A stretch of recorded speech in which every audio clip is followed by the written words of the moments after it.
Say what the hell is your name anyway? Say what the hell is your...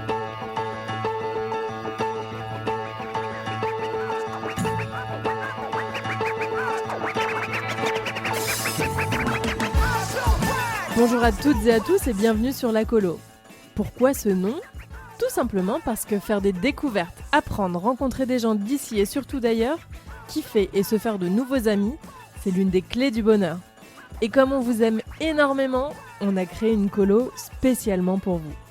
Je m'appelle Laura Perrard, je suis entrepreneur et après avoir créé le Journal du Luxe et le Salon du Luxe, j'ai aujourd'hui décidé de changer complètement de voie. J'ai donc le plaisir d'être votre hôte sur ce podcast. La Colo, c'est une communauté qui interagit à 3 niveaux. Sur ce podcast dans un premier temps et les réseaux sociaux, sur les événements également, où on se retrouve cette fois pour de vrai, et lors d'expériences inédites quand on part vivre des colos thématiques. Sur ce podcast, on va explorer des territoires variés, partager avec des personnes passionnantes et ensuite rayonner toutes et tous ensemble. Nos 3 piliers, du contenu éclairé, engagé et parfois même décalé. Alors j'espère que vous êtes prêts. Je vais aujourd'hui interviewer Béatrice Doradou qui est formatrice en communication orale et en improvisation. Je la retrouve chez elle, à une porte de Paris. C'est un épisode exploratoire sur l'art oratoire et son utilisation pour convaincre à l'oral. Finalement, on va aussi se questionner sur comment rayonner d'une certaine manière en toute situation. Bonne écoute. Alors, bonjour Béatrice Doradou. Bonjour Laura. Merci beaucoup pour ton accueil aujourd'hui. On va partager un peu les coulisses. T'as ton bébé de 1 mois dans les bras. Donc, si on entend quelques petits bruits derrière, c'est juste un petit bébé qui est en train de s'endormir actuellement puisque je suis chez toi. Et merci pour ton accueil. Je t'en prie. Simplement pour resituer, Béatrice, on s'est rencontrés il y a 4 ans et demi à peu près. Tu m'avais coachée pour de la prise de parole justement parce que tu as une approche autour de l'improvisation que je trouvais hyper intéressante. Et j'avais adoré ça parce qu'on avait fait 2 séances ensemble et l'affaire était bouclée, quoi. On avait réussi à traiter le sujet qui m'intéressait et j'avais trouvé ça génial. Et donc du coup, dans le cadre de la création de ces podcasts, je me suis dit que c'était intéressant de t'interviewer pour aller explorer le sujet de l'art oratoire de manière générale et son utilisation au quotidien pour apprendre à convaincre. Je vais te laisser te présenter. Moi, je sais que tu es formatrice en communication orale et en improvisation. Je crois que tu es aussi comédienne à côté. Alors, pas tout à fait comédienne, mais on va en parler. Ouais, alors du coup, est-ce que justement tu peux nous raconter qui tu es, quelle est ton histoire, pas simplement sous le titre de ta fonction, mais vraiment qui tu es. Alors effectivement, les fonctions, ça peut être intéressant de le décoder parce qu'il y en a qui disent formatrice, il y en a qui vont dire coach, il y en a qui vont dire consultante, il y en a qui vont dire prof d'impro, etc. Sans pour autant être comédienne, justement, je vais y revenir. Moi, en fait, j'avais vu ça sur ton profil LinkedIn. Alors, le terme de comédienne, c'est sûr que non, mais effectivement, on joue sur les mots. D'accord. Je vais l'expliquer. Donc, moi, je suis une passionnée par la communication, ça depuis toujours. D'accord. Mon IUT était en communication, mon école de commerce orientée communication, sauf que je m'orientais en communication d'un point de vue assez classique, c'est-à-dire travailler en agence de pub, travailler dans une boîte qui fait de la com. Et j'ai eu les petites prises de conscience assez classiques qui se disaient que travailler en agence de com, c'est juste pour travailler dans une agence qui porte le nom communication. Ça ne veut pas dire travailler avec des gens communicants. Donc, c'était pour moi une première déception, on va dire. J'étais un petit peu naïve et je me suis dit, si j'aime tant la com, mais du point de vue humain, alors je vais quitter ces agences de pub. Par contre, je vais travailler avec elles et je vais les aider à communiquer entre elles, à l'intérieur, dans leurs équipes. Parce que je me suis dit que c'était là que les lacunes se trouvaient. Et même, on va dire, ma première ambition, lorsque j'ai monté ma boîte, c'était de développer le bien-être en entreprise. D'accord. Finalement, c'est ce que je n'avais pas, moi, dans la mienne. Et c'est par là que je voulais aller. Et puis, en fait, pas du tout. C'est-à-dire que ça, c'est une ambition. C'est ce qui a monté mon entreprise. Et au final, quand il a fallu travailler, eh bien, les clients qui sont venus me voir ne venaient pas forcément pour s'améliorer dans leur esprit d'équipe, encore que, mais ils venaient effectivement, comme toi, sur des thématiques de la prise de parole en public me pose problème pour des raisons XY, ou me pose pas problème, mais en tout cas, je veux l'améliorer. Qu'est-ce que je peux faire ? Et c'est comme ça que ça s'est transformé et qu'aujourd'hui, ce sur quoi je travaille le plus, ça s'appelle pitch, ça s'appelle storytelling, ça s'appelle art oratoire. C'est tous ces termes qu'on entend effectivement qui sont assez à la mode et qui me permettent d'aider les personnes à mieux communiquer. D'accord. Donc la communication, de manière C'est générale, vraiment la clé. est ton métier. Oui, la communication orale. La communication orale. Ouais. Alors du coup, là, aujourd'hui, le but, c'est pas justement de faire un épisode sur quel est le pitch parfait, ni comment convaincre à chaque fois que je prends la parole, mais de manière générale, d'aborder en fait un petit peu tous ces sujets pour ressortir, enfin, ce que j'espère, c'est que les auditeurs qui nous écoutent vont pouvoir, à la fin de cet épisode, se dire, bon bah super, là, j'ai quelques clés qui vont peut-être m'aider demain. Donc je te remercie par avance pour tout ce que tu vas bien vouloir nous partager. Est-ce que toi, de manière générale, sur une prise de parole, aussi bien que, enfin, peu importe qu'elle soit sur scène, dans une réunion ou autre, est-ce qu'il y a des grands principes ? Je crois que quand on a préparé l'épisode, quand on a échangé ensemble, tu m'en as cité 3. Oui. Sur quoi est-ce que tu accompagnes justement les personnes que tu coaches ? Pour reprendre ton expérience où tu as dit en 2 séances c'était à peu près bouclé, en fait c'est vraiment ce que je vise. C'est-à-dire que oui, il y a 2 types de choses qu'on pourrait travailler. Soit le fond de la prise de parole pour être plus éloquent et c'est un travail qui va se faire sur une vie. Soit quelque chose de très efficace pour une prise de parole donnée. Et alors là, il n'y a pas besoin de travailler 1000 ans. Et c'est ça qui est intéressant, c'est qu'en 3 séances, on peut globalement se préparer. Et je vais me dire autrement, se sentir préparé. C'est plus ça. Les 3 séances en question, les 3 découpages, moi je les appelle fond, forme, mise en scène. Le fond, c'est l'écriture. Et quand je parle d'écriture, je parle encore d'écriture à l'oral. C'est-à-dire que je fais oraliser leur sujet, leur texte aux personnes. On n'écrit pas de la même manière pour quelque chose qui va être lu et pour quelque chose qui va être raconté. Voilà, donc si on veut faire de l'oral, il va falloir écrire à l'oral, c'est-à-dire parler et retranscrire à l'écrit ce qu'on a dit à l'oral. Et ça marche beaucoup mieux parce que c'est beaucoup plus naturel, parce que les liaisons se font plus intelligemment et ensuite parce qu'on retient mieux son texte, si on l'a déjà dit 1 fois, 2 fois, 3 fois. Donc ça, c'est la première partie. La deuxième partie, c'est la partie que j'appelle forme, c'est comment incarner ce qu'on vient d'écrire. Ok, c'est bien beau, on a un plan, on a un squelette, ça tient la route, on a moi ce que j'appelle des tiroirs. Ok, on sait les ouvrir quand et comment, mais on les ouvre avec quoi ? Avec de l'humour, avec un ton décalé, avec de l'aisance, on se permet d'être un peu arrogant sur un sujet, de pas l'être. Et là, on va vraiment finalement travailler les compétences de l'orateur. Et une fois qu'on a ces 2 phases qui nous paraissent bonnes, et on attaque la dernière. Et là, c'est la partie où je vais filmer les personnes, puisque moi, c'est la partie que j'appelle mise en scène. Finalement, on peut même filmer l'entrée des personnes. Ils arrivent, comment ils s'assoient, comment ils se présentent, jusqu'au petit quand on va prendre le micro, quand on va commencer à parler. Et toute cette partie mise en scène, eh bien, c'est le moment où on fait le bilan des 3 séances et on essaie de voir si la personne est plus à l'aise. Puisque finalement, tout ça, c'est un peu relié à une notion d'aisance. Ok. Et donc, du coup, tu parlais de cette idée de prendre la parole, donc d'écrire, ça c'est assez clair. Et après, cette idée de tiroir. Ça veut dire que finalement, si je dois animer une réunion ou faire un grand discours devant 3000 personnes ou je ne sais quoi, toi, tu recommandes pas forcément de tout écrire ? Ou si, ça dépend des cas ? Enfin, comment... Ce que je recommande, c'est de faire 2 choses. Si on va garder cette notion de tiroir pour expliquer un petit peu à ceux qui nous écoutent qu'est-ce que ça veut dire. Eh bien, imaginez une grande commode. Dans votre grande commode où il y a différents tiroirs, effectivement, les uns à la suite des autres, vous rangez vos vêtements. Prenons une commode de vêtements. Eh bien, les vêtements sont rangés dans un certain ordre. Souvent, en tout cas moi, pour ma commode de vêtements, on a les dessous et les chaussettes en haut, on a les pantalons ensuite et on a les pulls en bas. C'est un rangement qui me paraît logique. Mais c'est pas parce qu'il me met logique que c'est logique pour tout le monde. Bien sûr.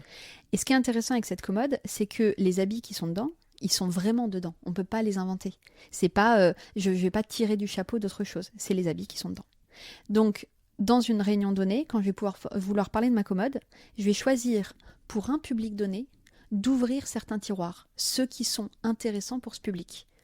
Et donc, sur certains, je vais leur parler de la couleur et de la texture. Sur d'autres, je vais leur parler du prix des vêtements. Et pour certaines autres personnes, je vais juste leur énumérer la liste de tous les tiroirs sans les ouvrir énormément. C'est cette notion vraiment de se dire qu'on va maîtriser le contenu de son texte. On maîtrise tellement le contenu qu'on peut l'adapter du coup à la personne. On l'écrit en temps nous, réel parce qu'on a le squelette. On a le squelette qui est écrit. Et donc, on se dit, ok, eux, ils veulent savoir plutôt ça. Je vais être en mesure d'ouvrir ce tiroir, de leur dire tout ce qu'il y a dedans. Et attention, de le fermer pour ouvrir un autre tiroir. Et ça, c'est souvent quelque chose qui fait défaut en communication orale, c'est qu'on a envie tellement de tout dire, c'est tellement frustrant de ne pas pouvoir tout raconter, on le sait bien, dans un podcast c'est pareil, que on va pas structurer du tout son message et on va tout jeter comme ça. Et après, effectivement, les gens vont nous dire qu'ils n'ont pas compris, ou que c'était pas clair, ou qu'ils n'ont pas retenu, et on ne sait pas pourquoi. Et donc, comment je ferme un tiroir ? Ça veut dire, bon voilà, là, je vous ai parlé de ce sujet, on va à présent passer à un autre ? C'est une manière de fermer C'est tout à fait une manière de fermer un tiroir. Souvent, c'est de l'autosynthèse. On fait un petit bilan soi-même en disant, voilà, vous l'avez compris, là, je viens de vous parler des 3 parties du pitch, fond, forme, mise en scène. D'ailleurs, des 3 parties du coaching, fond, forme, mise en scène. Maintenant, j'aborde le sujet avec vous de l'écriture, et plus particulièrement de la commode, et on vient d'expliquer comment s'articuler les différents tiroirs. Et cette synthèse permet ensuite de dire, maintenant que ça c'est clair, on va pouvoir ouvrir le sujet suivant. D'accord, ok. Alors le sujet suivant, juste pour revenir à ces 3 grands thèmes, on va dire, la mise en scène, en général, quand on prend la parole, notamment sur scène, ou quand on pitch, on a rapidement parlé du pitch, on a envie de faire en sorte que les gens se souviennent de nous, et se souviennent de ce qu'on a raconté. Ouais. Du coup, est-ce que pour toi, mise en scène, ça veut dire volontairement ajouter de l'humour, volontairement créer de l'émotion ? Comment on fait pour qu'on se souvienne de ce qui a été dit et que le message circule bien ? Parce que la communication, c'est aussi ça, quoi.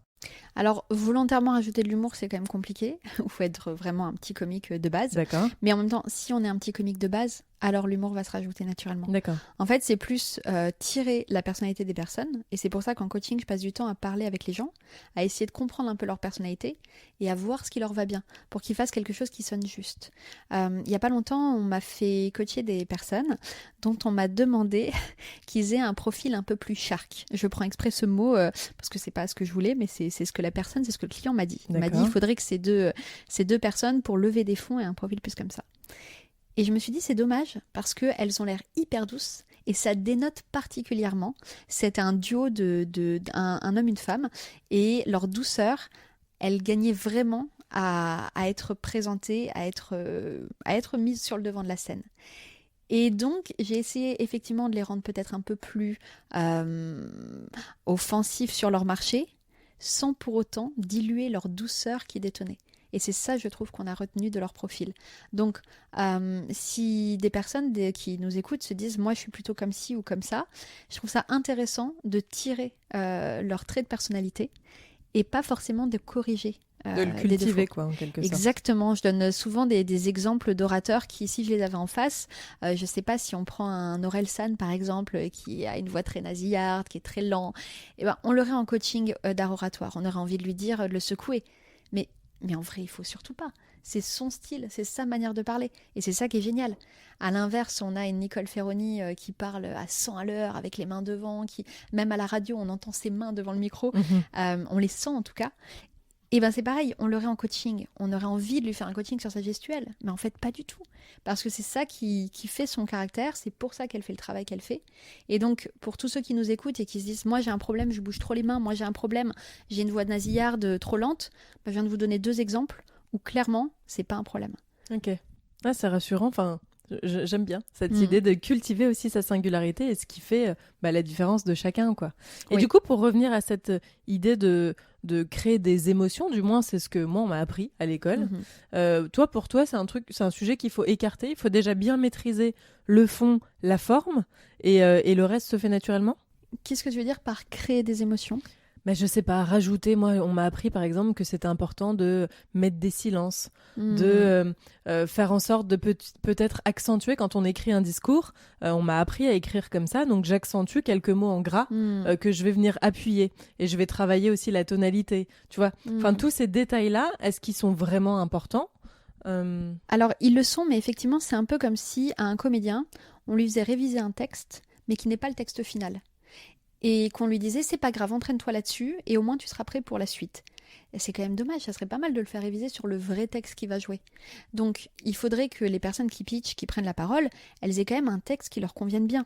Et mettre en gras des mots, c'est facile parce que quand tu as écrit une rédaction, c'est des mots que tu as écrits que tu choisis de mettre en gras. Si ces mots-là, que tu vas faire à l'oral, que tu vas dire, ne viennent pas de toi. Ouais. Tu vas mettre en gras des mots qui sont pas à toi. Ça marche pas. Donc c'est pour ça qu'on fait d'abord écrire un texte qui ressemble... Enfin, c'est pas moi qui l'écris. Moi, je le traduis, je le transcris, je le mets en page. Mais c'est bien la personne qui a sorti ces mots-là. Et souvent, je lui modifie pas ces mots. Même si j'aurais envie, je lui donne une version, mais je lui modifie pas ces mots. Et cela, elle va pouvoir les mettre en gras. Comme tu dis, mettre des silences, par exemple, c'est une technique. Et l'émotion qui en découle, ça, c'est le ressenti du public. C'est pas la personne qui va créer l'émotion, finalement. Et donc, oui, par contre, on peut lui dire des choses techniques du type « mets en gras un mot en appuyant dessus avec la voix ». Là, mets un silence et reprends sur une autre intonation.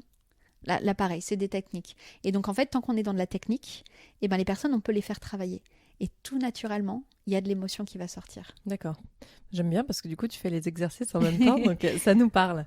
Alors, quand je t'ai contacté pour qu'on prépare un peu cet épisode, tu m'as dit que pour toi, c'était important de travailler sur l'idée de est-ce que finalement, on peut vraiment être soi-même pour convaincre à l'oral. Alors, finalement, c'est une vraie question que j'ai envie de te poser. Oui. Est-ce qu'on peut l'être ? Alors, ma réponse va être un grand oui. Ouais. On peut effectivement être soi-même. Et donc, c'est un peu ce que je commençais à dire avec les défauts qu'on a qui sont pas du tout gênants. Moi, j'en ai un là que je peux dire parce qu'il sera pertinent. Je zozote. Ça s'entend, et ça s'entend surtout pour les gens qui zozotent, parce qu'ils s'attendent à entendre ce défaut, parce qu'ils ne l'aiment pas chez eux. Et moi-même, j'entends les zozotements de tous les côtés. C'est quelque chose qui, je peux pas entendre un discours d'Emmanuel Macron sans n'entendre que son zozotement. D'accord. C'est normal, c'est parce que comme je zozote, je n'entends que ça. Et pour autant, ça va pas me déranger pour faire mon discours. Et lorsqu'on est focalisé sur ce genre de défaut et qu'on essaie de corriger ça avant tout, c'est ce que j'ai fait. Moi, j'ai corrigé avec de l'orthophonie. Exactement. J'ai aussi de l'orthodontie, mais ça n'avait rien à voir. Mais c'est toujours lié à l'art de manier sa bouche au final. Donc l'orthophoniste. Et pour autant, les défauts qu'elle m'a fait corriger m'en a créé d'autres. C'est-à-dire que je zozote moins sur les S. Et je zozote beaucoup plus sur les ch. Je fais des ch tout le temps. Donc, de toute façon, corriger un défaut en entraîne un autre. Quand les gens veulent venir me voir en me disant « moi, j'aimerais corriger un tic », je corrige le tic et ça en entraîne un autre. D'accord. Donc, il faut apprendre à l'accepter, c'est ça que tu veux nous dire ? Oui. En fait, on va s'améliorer. Et l'aisance, je pense, fait davantage que d'enlever le tic. Par exemple, si vous avez un tic de dire toujours « du coup », tout le temps « tout le temps « donc », eh bien, lorsque vous serez plus à l'aise, naturellement, vous les direz moins. Moi, mes zozotements, lorsque je suis très à l'aise et que du coup je parle très calmement, très clair, eh ben on les entend moins. Lorsque je suis stressée, eh ben on n'entend que ça. D'accord. Ok. Et donc du coup, comment on fait pour travailler son aisance en prise de parole ? Parce que c'est pas évident. Et puis, il y a aussi ce sujet de est-ce que je suis à l'aise avec l'image que je renvoie à chaque fois que je m'exprime ? Eh ben, je vais reboucler encore sur cette notion de fond. Un étudiant qui dirait « oh là là, je suis trop stressé pour mes partiels, j'ai rien révisé ». Qu'est-ce que je vais faire ? Il a raison d'être stressé s'il n'a rien révisé. Il a raison, il va se planter, ou il va pas se planter parce qu'il est particulièrement bon, mais sinon, il va se planter. Et donc, très souvent, à l'oral, les gens ne se préparent pas. Ils vont me dire, si, moi j'ai écrit mon texte, j'ai fait mon PowerPoint, et j'ai lu 3 fois dans ma tête. Super, donc tu as fait plein de choses, mais tu t'es jamais entraîné à l'oral. Et les gens pensent que le fait de lire leur texte dans leur tête ou de l'avoir écrit ou d'avoir fait un PowerPoint et des images ou d'y avoir pensé la tête contre le métro, ça suffit pour avoir préparé de l'oral. C'est comme si on lisait un bouquin sur le marathon et qu'on se disait « Ah c'est bon, là ça y est, je peux me faire mes petits 42 km, j'ai lu au moins 1 ou 2 livres sur le marathon. » On est bien d'accord que pour s'entraîner pour un marathon, il n'y a que de la pratique. C'est mieux. Et pour s'entraîner pour un pitch, il n'y a que de la pratique. Il n'y a rien d'autre à faire. Et tout le reste, c'est très bien, mais c'est pas pour s'entraîner à l'oral, c'est pour s'entraîner sur d'autres choses. Donc du coup, on a pris cet exemple-là. Si je pense à quelqu'un, par exemple, qui a un entretien pour un emploi ou une personne qui veut vendre une nouvelle mission, si elle est free, ou tout simplement quelqu'un qui souhaite convaincre son patron ou avoir ou passer son entretien annuel et que j'en sais rien, ça le stresse un peu. Est-ce que tu as des conseils à donner à ces personnes-là pour que ça se passe bien et que justement leur anxiété ne prenne pas le dessus sur les messages qu'ils souhaitent faire passer ? Eh bien, justement, c'est l'occasion de parler tout seul dans sa chambre. Prévenez votre coloc, votre femme, votre mari et dites vous allez vous enfermer dans votre chambre, dans votre bureau, dans un espace en tout cas dans lequel vous êtes à l'aise. Et là, c'est le moment de faire ces fameuses discussions que vous avez dans votre tête sous la douche. Sauf que faites-les à voix haute, ça changera tout. Et essayez d'imaginer, de vous parler à ce recruteur, vous parler à cette personne avec qui vous allez travailler prochainement, vous allez parler à ce client à qui vous allez vendre votre savoir-faire. Imaginez ces questions éventuellement, écrivez-les des fois lorsqu'on a du mal à les imaginer et répondez à voix haute. Et vous pouvez même aller plus loin, alors c'est pas facile, enregistrez-vous avec l'enregistreur vocal de votre smartphone. Enregistrez-vous en prenant votre smartphone que vous mettez en mode vidéo, vous mettez sur votre bureau ou sur votre étagère et filmez-vous. Et là, c'est très dur parce qu'il faut se confronter à son image et à sa voix, qu'on déteste. Donc d'avance, à tous ceux qui nous écoutent et qui disent « je peux pas écouter, je déteste ma voix », Vous en faites pas, c'est le cas de 100% des gens et ce sera mon cas quand j'écouterai ce podcast pour moi aussi. Ça, c'est obligé. Et donc, passons le fait que tout le monde déteste sa voix, puisqu'on l'entend différemment de la manière dont on l'entend à l'intérieur de nous résonner également. Et ensuite, affrontons le truc. Et là, on peut vraiment regarder un petit peu les réponses qu'on fait. Il faut essayer de se dédoubler. Il faut être un peu schizophrène et se dire, moi, si j'étais le recruteur, est-ce que j'aurais envie d'embaucher cette personne ? Si la réponse est oui, go, allez à l'entretien et sentez-vous superwoman, superman et puis go. Et puis si la réponse est non, il faut par contre se poser vraiment la question. C'est-à-dire dire, pourquoi j'embaucherais pas cette personne ? Qu'est-ce qui me dérange ? Et vous pouvez pas juste dire j'aime pas sa voix. C'est pas pour ça qu'on va pas vous recruter. Donc qu'est-ce qui dérange vraiment ? Et c'est sur ces axes qu'on peut travailler ensuite. D'accord. Quand pareil, je me remets dans cette situation. Enfin, je sais que il y a des gens qui sont vraiment bloqués par des situations un peu d'angoisse. Et ça, c'est un vrai frein. Justement, je veux faire passer un message. C'est important pour moi de dire tout ça, mais j'ai pas osé. Je le sentais pas. C'est des choses qu'on entend de temps en temps, ou au contraire, j'ai perdu mes moyens. Je sais pas pourquoi, mais ça allait pas. Il y avait une énergie qui m'allait pas dans la salle et j'ai perdu mes moyens. Comment on lutte contre ça ? Alors déjà, si l'événement s'est passé, c'est passé. Il va falloir écraser ces souvenirs-là. Très souvent, on imagine tellement ce qui va se passer de mal que c'est comme si ça s'était passé dans notre tête. Le souvenir, il est si fort que des fois, on a l'impression de l'avoir vécu. Mais essayez tous là de vous souvenir de vraiment des moments où vous avez vraiment échoué à l'oral, où ça a été vraiment mauvais. En général, les personnes, ils ont 1 ou 2 exemples à l'échelle de leur vie entière. C'est-à-dire qu'en 30 ans, 40 ans, 50 ans, les gens, ils se souviennent de leur exposé au CE1 où ils se sont fait martyriser par la maîtresse, et ils se souviennent du discours de mariage où le cousin qui a pris le micro, il s'est fait pipi dessus. Ok, ça, ce sont les 2 exemples à l'échelle de leur vie. Et il n'y en a pas d'autres. Et donc, tout ce qu'on imagine de négatif, il faut vraiment avoir conscience que ça ne se passe que dans notre tête individuellement. Ça n'a pas existé pour la plupart des cas. Ou alors même on le dramatise alors que ça n'a pas été le cas. Et donc déjà, donc là c'est tout un travail mental, et j'ai envie de dire c'est pas quelque chose à faire, ça peut se faire pour se préparer avant un entretien, mais sinon c'est aussi presque un style de vie. C'est-à-dire qu'il faut réussir à prendre conscience que la plupart de ce qu'on imagine de négatif ne sont que des projections. Oui. Et il y a aussi une part peut-être il y a peut-être aussi cette idée de relativiser. Parce qu'au final, j'ai peur, mais j'ai peur de quoi ? Exactement. Ça peut être aussi des sujets, peut-être des approches qui peuvent aider. Se dire, moi je sais que maintenant quand je prends sur scène et que je prends la parole devant peu importe 100, 1000 personnes, peu importe, en général je me dis au pire je me plante, il se passe quoi ? Ils vont rigoler 5 minutes et c'est fini quoi. Exactement. Il va rien se passer, personne va vous prendre le micro des mains, vous pouvez continuer. La Terre va continuer de tourner. Exactement. Et en fait, on va dire soit... Bonus, vous avez réussi votre prise de parole, vous êtes à l'aise, super, ça ancre un souvenir positif dans lequel vous allez pouvoir puiser en vous disant « ça je l'ai déjà fait, t'as déjà parlé devant 1000 personnes, ça s'est bien passé, tu sais que tu sais le faire ». Donc ça c'est le positif. Et au pire du pire, il se passe pas grand-chose. Parce que essayez de vous souvenir lorsque vous êtes en réunion avec des collègues et que la personne qui parle, elle dit pas des choses très intéressantes. Au mieux du mieux, vous écoutez, vous essayez de trouver ce qu'il y a d'intéressant. Et au pire du pire, vous êtes juste indifférent. En fait, vous êtes dans votre tête à vous demander ce que vous allez manger ce midi en attendant que cette personne finisse de parler. Mais il se passe pas grand-chose de plus dramatique que ça. Donc, si de toute façon, vous ratez votre entretien, ce qui peut arriver malgré tout, faut se dire que cet entretien, c'était une opportunité de prendre la parole et d'expliquer à un recruteur ce que vous faites. Mais vous auriez aussi pu ne jamais l'avoir, cet entretien. Vous avez l'opportunité de l'avoir. Mais maintenant que vous ne l'avez pas eu, cool, vous avez plein d'autres opportunités à tester. Et c'est pas plus mal. Donc, même les entretiens, même un entretien raté, c'est juste une super opportunité d'avoir testé un type de présentation. Soit vous en testez un autre, soit vous restez sur celui-ci, mais sur un recruteur avec qui ça fitera plus. Ok. On a parlé du coup du fait qu'on peut finalement rester soi-même, du coup, pour convaincre à l'oral.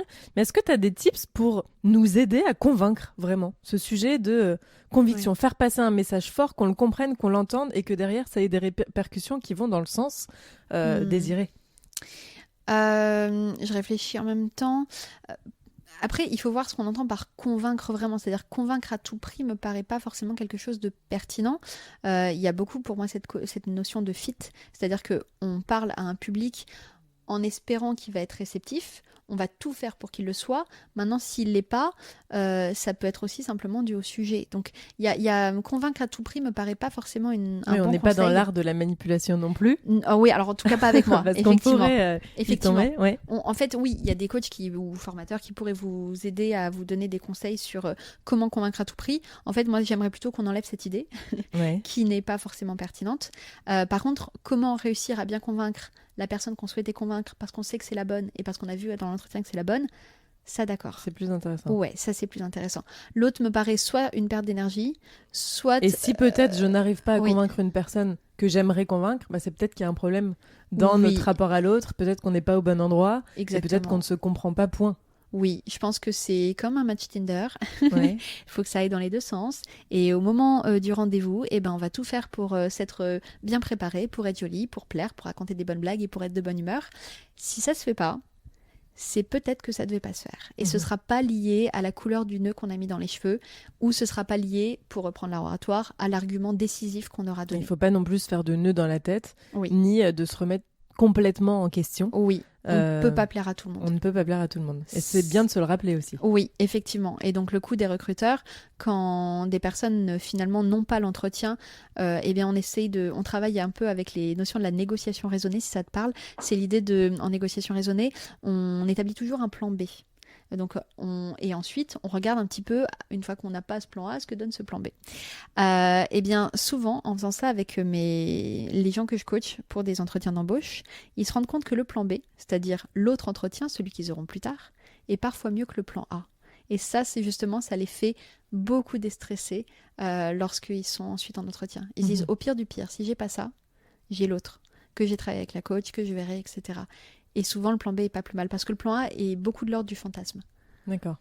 Bon, moi, j'ai pensé spontanément au stress, à la peur de l'image qu'on va renvoyer. Est-ce qu'il y a des blocages ou des petits freins que tu observes récurrents dans ton métier de tous les jours? Un peu ce que je disais sur la voix. Les gens ne veulent pas se voir, ils ne veulent pas s'entendre. Et à chaque fois, il y a ce même travail lorsque je filme les personnes et que je leur montre leurs vidéos. Ils commencent toujours par dire « Oh là là, je vais détester ce que je vais voir ». Et ça, c'est systématique. Donc, je pense que ça peut être intéressant de se filmer pour se voir sous d'autres angles. Par exemple, une des choses qui est intéressante, moi, je filme souvent de 3/4 les personnes. Et en se filmant de 3/4, je vois qu'elles se voient différemment. Un peu comme la voix, qu'elles entendent différemment. Donc, pour ce rapport à l'image, je pense que c'est intéressant de se voir sous d'autres angles. D'accord. Donc, pas forcément mettre la caméra directement en face de soi, mais un peu de côté. Oui. Et c'est vrai que ça fait voir les choses autrement. C'est tout bête, mais ça peut être une petite technique. Après, je compte beaucoup sur les gens, sur les retours des personnes. C'est-à-dire que finalement, l'image que vous renvoyez, c'est pas à vous à la définir. C'est les autres qui la définissent. Et donc, allez demander aux autres, et c'est pas facile, ce que vous renvoyez. À la fin d'une réunion, où vous avez pris la parole, où vous avez dû faire une belle présentation, allez voir vos collègues, ceux qui sont vos amis avec qui vous pouvez parler de ce genre de choses, et dites-leur, voilà, je suis en train de travailler sur ma communication orale en ce moment. Est-ce que tu peux me dire ce que ça a donné ma présentation ? Alors là, je vous mets en garde tout de suite. Les gens vont vous dire, c'était bien, mais. Ça, c'est deux choses. Ils vont vous dire c'était bien parce qu'ils se sentent obligés de dire c'était bien, et ils vont vous dire mais parce qu'en France, on aime bien critiquer. La critique, c'est ça qui rend intelligent. Donc, lorsque la personne va vous dire c'était bien, mais trop long, c'était bien, mais tu aurais dû faire une boutade là-dessus, c'était bien, mais tu n'aurais pas dû faire de boutade là-dessus, dites-vous, ok, je vais prendre cette information, mais maintenant je vais la faire préciser. Et en disant c'était bien, demandez ce qui était bien. Parce que finalement, c'est ça le plus intéressant. Qu'est-ce qui était bien ? Et c'est ça qu'on peut tirer pour ensuite en créer ce personnage. Si ce qui était bien chez vous, c'est votre énergie, super, c'est là-dessus qu'on va jouer. Si ce qui était bien chez vous, c'est votre clarté, super, c'est là-dessus qu'on va jouer. Et en fait, ce sont ces éléments plus que les mais qui doivent résonner en nous et nous faire travailler sur les bons axes. Parce que c'est nos forces, on revient un peu au début de l'épisode, t'expliquer justement que l'idée c'est de travailler sur les coutures et les particularités de chacun. Et en effet, si on identifie de prime abord des forces, autant les faire briller davantage, quoi. Exactement. Et ces forces, souvent, les gens ne veulent pas vraiment les voir. Ça, c'est des choses assez récurrentes. Ils vont me dire, alors moi j'ai un problème, je ne suis pas claire du tout. Et en même temps qu'il m'explique ça, il me l'explique de manière extrêmement claire, en me donnant tous les points, en me donnant des souvenirs, en me donnant des images. donc j'ai du mal à l'entendre. Je plaisante parce que bien sûr je l'entends, ça n'enlève pas le ressenti de la personne qui ne se sent pas claire, parce qu'en fait dans sa tête, en même temps qu'elle parle, c'est hyper brouillon. Elle a toutes ses idées qui fusent, donc elle ne se sent pas claire. Pour autant, elle peut l'être. Et ça, pour qu'elle le sache, il faut qu'elle demande des retours. Il faut aller chercher des feedbacks. Si vous n'allez pas chercher des feedbacks, vous ne pourrez jamais progresser, parce que l'image que vous avez de vous-même, c'est l'image que vous faites de vous-même. Et si vous voulez une technique pour aller chercher des feedbacks, parce que c'est pas facile, la meilleure, c'est d'aller en donner. La prochaine fois que vous écoutez une prise de parole, vous entendez un pitch et la personne, vraiment, ça vous a impressionné ce qu'elle vous a dit, vous écoutez une réunion, vous avez appris quelque chose. Allez voir cette personne et dites-lui, c'était trop bien ce que tu as fait.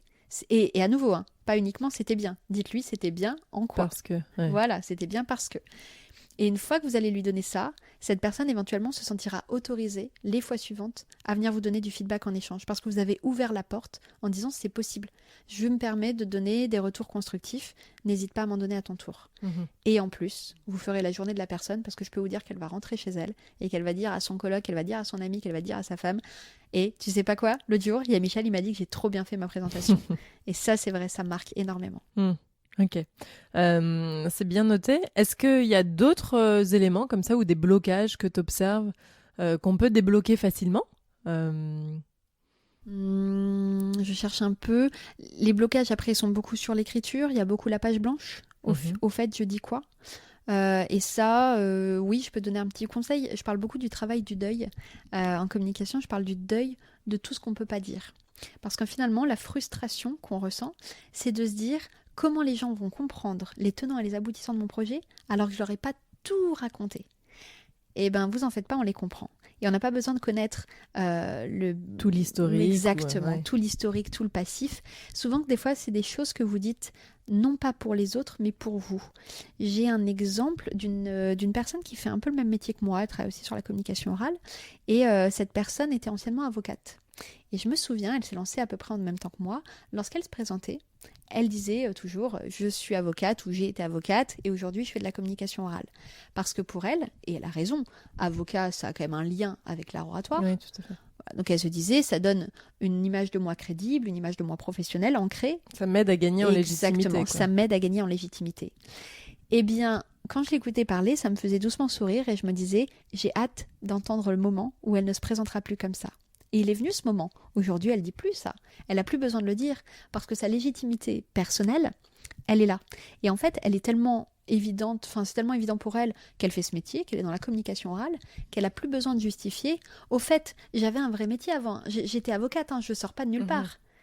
Et ça, ce travail de légitimité, vous voyez, c'est vraiment le temps qui fait et c'est vraiment la répétition de son exercice oral qui fait que sa présentation s'est transformée et qu'elle n'a plus besoin de justifier sa place. D'accord, donc faire le deuil de certains sujets, de certains messages qui ne sont pas forcément les plus prioritaires pour ce moment-là et se consacrer sur ce qui est vraiment important. Exactement, et ce deuil, il peut se faire soit en amont, là comme on le fait, en se disant je vais revoir ma présentation et je vais enlever des parties, soit ce deuil, et ça c'est encore plus compliqué, et on pourra en parler, c'est l'impro qui m'a appris ça, l'improvisation théâtrale, il peut se faire sur l'instant. En impro théâtrale, lorsque vous voyez une scène, on se dit « Ah là c'est trop bien, il y a, je sais pas, une petite fille, un petit garçon qui sont en train de se disputer, moi j'ai trop une bonne idée, je vais être la mère de ces enfants. » Et au moment où vous rentrez sur scène, sur une scène d'improvisation théâtrale, au moment où on rentre sur scène, il y a la personne qui joue la petite fille qui fait « Ah, madame la factrice, vous tombez bien, j'attendais de vos nouvelles. » Et là, on se dit, mince, moi j'avais prévu d'être la maman. Exactement. Sauf que ça, c'était dans votre tête. Vous n'avez pas pu en placer une, on n'a pas pu prendre le lead, et ça y est, maintenant on est le facteur ou la factrice. Et bien là, il faut faire un vrai travail de deuil. Immédiat. Exactement. En impro, on appelle ça l'acceptation. Il faut accepter d'oublier son idée au service de l'histoire. Il faut accepter de perdre en impro, il faut accepter que son personnage est secondaire, il faut accepter des tas de choses. Et cette acceptation immédiate, qui est une des règles numéro 1, elle est pour moi la clé de la gestion de l'imprévu, de la gestion de l'improvisation, et donc, pour le joindre, de l'aisance. Parce que dès qu'on gère l'imprévu, on est beaucoup plus à l'aise. C'est sûr. Pour gérer l'imprévu, moi j'ai l'habitude de dire aussi, parce que dans l'événementiel, on a beaucoup d'imprévus à gérer, qu'il faut essayer d'anticiper. envisager le pire. Mhm. Comme ça, on est protégé, quoi. Si on a envisagé le pire, tout le reste ne peut être que meilleur que ce qu'on avait pu envisager. Est-ce que c'est aussi quelque chose qui fonctionne dans la prise de parole ou pas du tout? Alors, oui et non, ça dépend de son niveau d'aisance. Quelqu'un Ouais. qui est un peu paniqué, je vais surtout pas lui faire envisager le pire. Donc lui, il va se projeter dans un environnement où ce sera idéal, où tout va bien oui, se passer, et il exactement. va être dans ce mood-là. Ouais. Là, si je prends ton exemple, Laura, tu es une battante, tu es quelqu'un qui est bien à l'aise dans ces sujets, et du coup, toi, ça m'étonne pas que tu puisses envisager le pire, parce que tu es assez solide pour que ce pire, il peut, à la limite, même te stimuler, voire te challenger. Mhm. Ça va bien avec ta personnalité, de ce que je connais de toi. Il y a des personnes qui sont très peu à l'aise, très timides, et elles, au contraire, on va pas du tout aller sur l'axe, un peu si je prends le bâton et la carotte, finalement, eux, on va aller sur la carotte. Et on va leur faire voir ce qui est beau, ce qui est simple. Et justement, cette simplicité, je peux m'arrêter un instant dessus, lorsque des personnes ont du mal à dire un discours. Et ben, je leur dis, c'est un petit peu comme quand on fait du sport. Lorsque vous faites, je sais pas, des abdos, des pompes, et que c'est hyper douloureux, c'est certainement que vous les faites mal. Il n'y a pas d'autre raison. Parce que oui, ça doit faire un peu mal de faire des abdos et des pompes, mais ça doit faire un peu mal, pas très très très très mal. Et bien le pitch, c'est pareil. Ça doit être un peu difficile de le répéter, mais un peu. Si c'est vraiment une épreuve titanesque de le faire, c'est sans doute que c'est pas les bons mots, que c'est pas les bons pitchs, que c'est pas le bon public, que c'est pas le bon moment. Et ça, il faut le revoir du coup. Et donc à ces personnes, on va se centrer sur justement là où c'est le bon moment, le bon public. On va revoir en fait tous ces éléments pour essayer de chercher du positif partout là-dedans. Mais voilà, ça dépend vraiment du niveau d'essence de l'orateur. D'accord. Alors, on parle du pitch, là. Donc ça, c'est un mot qui parle un peu surtout aux entrepreneurs. Oui, Parce c'est que vrai. c'est un vocabulaire, en général, on a besoin d'avoir un bon pitch pour convaincre ses clients, les investisseurs derrière, si on fait une levée ou autre. Et ça fait partie de notre vocabulaire d'entrepreneur. Ça va peut-être un peu moins parler aux étudiants ou à tout un tas d'autres personnes. Est-ce que tu peux expliquer ce que c'est? Oui. Et qu'est-ce qu'est, selon toi, un bon pitch? Alors effectivement, on peut reprendre ce terme que vous avez sans doute entendu à toutes les sauces. On l'a effectivement piqué un peu au monde des entrepreneurs. Et aujourd'hui, quand je fais de la formation dans des grosses boîtes, on le pique aussi, parce qu'on pique beaucoup de choses aux entrepreneurs et au monde des startups. Pitch en anglais, ça veut dire lancer. Et c'est exactement le cas, c'est se lancer. C'est lancer son discours et donner envie d'en savoir plus. Le pitch, généralement, ça dure 1 minute 30, 3, 5, 7, ça va durer jusqu'à 20 minutes. Quand on parle de pitch investisseur, c'est souvent la format 20 minutes. Investisseurs, donc pour les startups qui vont lever des fonds et qui vont essayer de convaincre ces fonds d'aller plus loin sur ensuite un rendez-vous d'1 heure. Parce qu'après, bien sûr, le pitch, on ne se limite pas à ça. Donc voilà, c'est des petits textes synthétiques, courts, qui donnent envie d'en savoir plus. Et moi, très souvent, j'associe pitch et storytelling parce que le pitch, c'est le moment où on va parler un peu de soi dans son projet. Finalement, ce qui nous intéresse quand, par exemple, on va lever des fonds et donc travailler là-dedans, c'est pas seulement le projet de la start-up, c'est les entrepreneurs derrière qui les portent, parce que c'est eux qu'on voit au quotidien. Oui. Donc, c'est toujours ce que les investisseurs disent d'ailleurs. Exactement. On investit dans des personnes Exactement. et non pas seulement dans des projets. Tout à fait. Donc il faut savoir mettre, si tu me demandais ce qu'était un bon pitch, alors il faudrait définir de quel type de pitch on parle, mais en tout cas je dirais qu'un bon pitch, il n'oublie pas d'inclure l'orateur dans son projet. Parce que finalement celui qui parle, il dit je. Et il ne doit pas dire que on, que nous, que notre projet, il doit aussi dire et moi je l'aime ce projet parce que, et là il se mouille vraiment. Et y compris pour un pitch d'1 minute 30, par exemple, on a tous finalement besoin de savoir se présenter rapidement, même si on n'est pas porteur de projet ou je ne sais quoi. C'est important même quand on se retrouve à un dîner, parfois c'est pas facile de faire la conversation, Oui. où on peut se retrouver dans une situation où j'en sais rien. On n'a pas l'état d'esprit ce soir de faire du networking, du réseau, de sourire à la terre entière. Et il y a un tour de table qui est lancé et chacun doit se présenter. On fait quoi? Alors, ce qu'on fait, première chose, si vraiment vous tirez la tronche pour aller à cet événement networking, n'y allez pas. Ça, c'est la première chose. C'est Vraiment. vrai, je trouve que c'est un super conseil. Épargnez-vous des soirées parce que des fois, c'est vraiment relou et c'est pas le but et on n'y gagne rien. Si malgré tout, vous avez quand même l'envie ou de combattre plaisir ça, à quelqu'un et il voilà, faut vous y aller. l'accompagner. Dites ce qui va vous plaire de dire. D'accord. Ok, ce sera peut-être pas le truc parfait, mais lorsque vous allez avoir ce fameux tour de table où il faut vous présenter en 1 minute, vous n'avez pas du tout préparé, vous savez pas ce que vous allez dire, vous pensez à votre étiquette LinkedIn en disant oh, est-ce que je dois dire juste ça? Dites quelque chose sur votre job qui vous plaît. Et vous allez commencer, vous allez dire, voilà, moi je m'appelle Béatrice, je suis une passionnée d'improvisation théâtrale, pas comédienne pour autant, c'est vrai que je n'en ai pas reparlé. Et ce que je fais de l'impro, eh bien c'est juste une pédagogie pour faire des formations en entreprise ou avec des startups ou avec des particuliers que je coach. Tu vois, ça me permet je peux improviser ça dans tous les sens. À la limite, les mots-clés, ça peut être le truc qu'on va préparer. Je sais que mes mots-clés, ça va être impro, ça va être formation, ça va être coaching, ça va être com oral. Et ça va être entrepreneuriat éventuellement. Ok, ça c'est mes mots-clés. Après, je les mets dans le sens que je veux. Et je vais même aller plus loin, ça me permettra de relier avec le travail du deuil. L'improvisation, c'est ma pédagogie, mais c'est pas forcément ce que je donne le plus. C'est-à-dire qu'il y a des clients où je sais très bien que ça va les faire flipper, que je parle d'impro. Donc, alors que c'est le cœur de mon métier, que c'est vraiment le petit secret de fabrication, il m'arrive de ne pas parler d'impro parce que je sais que c'est pas pertinent devant ce public-là. Donc ça paraît dingue parce qu'on se dit, bah oui, mais c'est ton métier, donc c'est ça que tu présentes. Eh ben, j'ai pas besoin de présenter ça. Parce que le jour où je vais faire la formation, les clients, ils vont faire de l'impro sans même le savoir. Et j'ai pas besoin de leur dire qu'ils vont faire de l'impro pour qu'ils en fassent. Donc voilà, c'est cette présentation. Donc c'est quoi ? On a dit c'est des mots-clés. Mais c'est des mots-clés qui ne doivent pas être sortis obligatoirement, mais qui permettent de structurer quelque chose. Si vous allez à un événement networking et que vous devez vous présenter, dites quelque chose d'agréable sur vous, quelque chose qui vous plaît. Parlez d'un événement, d'un client, parlez du dernier cas concret sur lequel vous avez travaillé. Ça parlera plus que de refaire un petit peu le « Bonjour, je m'appelle Béatrice, alors j'ai 30 ans, je suis dans la formation en communication orale, j'ai monté ma boîte il y a 5 ans. » Ça, c'est vraiment pas intéressant.